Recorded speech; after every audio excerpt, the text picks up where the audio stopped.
அன்புள்ள மிதுன ராசி அன்பர்களே வணக்கம். ஜனவரி மாத பலன்கள். ஜனவரி மாதம் மிதுன ராசியினர் சுறுசுறுப்பாக செயல்படுவர்.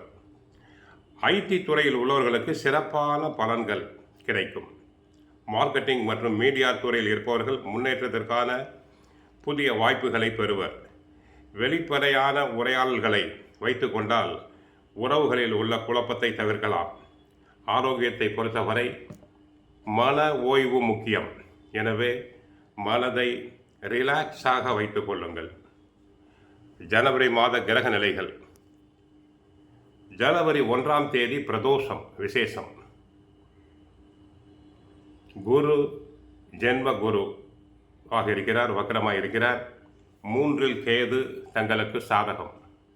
7ஆம் இடத்தில் சூரியன், செவ்வாய், புதன், சுக்கிரன். 9இல் ராகு, 10இல் சனி. ஆக குடும்பத்தை பொறுத்தவரை அவ்வப்போது கணவன் மனைவி இடையே சிறு சிறு உரசல்கள் வரலாம்.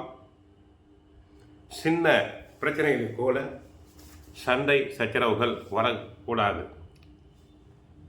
ஒற்றுமை ஓங்க விட்டு கொடுத்து செல்லுதல் வேண்டும். ஆரோக்கியத்தை பொறுத்தவரை ஜென்ம குரு என்பதால் சிறு சிறு உடல் உபாதைகள் வர செய்யும். வாயு தொல்லை, அஜீரண கோளாறு.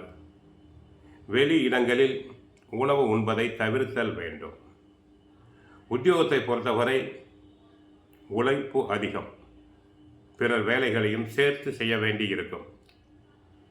பதவி உயர்வு, இடமாற்றம் அனைத்தும் ஜூன் மாதம் 2ஆம் தேதி நடைபெறும் குரு பயிற்சியில் நல்லபடியாக சிறப்பாக எதிர்பார்க்கலாம். தொழில் வியாபாரத்தில் நேரடி கவனம் தேவை. பார்ட்னர்ஸ்களை அட்ஜஸ்ட் செய்து போக வேண்டும். தொழில் ரகசியங்களை பிறரிடம் பகிர்ந்து கொள்ளுதல் கூடாது. அரசியல் துறை அன்பர்கள் கவனமாக இருத்தல் வேண்டும். உங்களுடைய புகழுக்கு களங்கம் வரலாம். வீண் வதந்திகள் வரலாம். கலைத்துறை அன்பர்களுக்கு வாய்ப்புகள் கிடைப்பது சினிமா நடிகைகளுக்கு குறையலாம். பல தயாரிப்பாளர்களுக்கு பல தயாரிப்புக்கு தேவையான பல உதவிகள் கிடைப்பதில் தாமதமாகலாம். ஐடி பத்திரிகை துறை அன்பர்களுக்கு நல்ல விதமாக இருக்கும். வருமானம் பெருகும். சிலருக்கு வெளிநாட்டு கம்பெனிகளிலிருந்து அழைப்புகள் வரலாம். மாணவர்கள் நன்றாக படித்தல் வேண்டும். கெட்ட சகவாசம் கூடாது. பெற்றோர் சொற்படி, ஆசிரியர் சொற்படி கேட்குதல் வேண்டும். போட்டித் தேர்வுகளில் கலந்து கொள்வோர் நன்றாக முயற்சித்து அரும்பாடுபட வேண்டும். ஆக மிதுன ராசி அன்பர்கள் சுந்தரகாண்டம் பாராயணம் செய்யுங்கள். பாபாவின் ஸ்ரீ சாய் சத் சரிதம் புத்தகத்தினை வாங்கி படிங்கள். வியாழக்கிழமை தோறும் பாபா கோயிலுக்கு சென்று வாருங்கள்.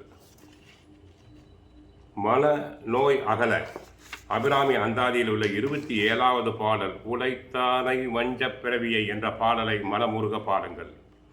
குடும்ப கவலையிலிருந்து விடுபட அபிராமி அந்தாதியில் 3வது பாடல் அறிந்தேன் எவரும் அறியா என்ற பாடலை பாடுங்கள். நன்மைகள் கிடைக்க பிரார்த்திக்கிறோம்.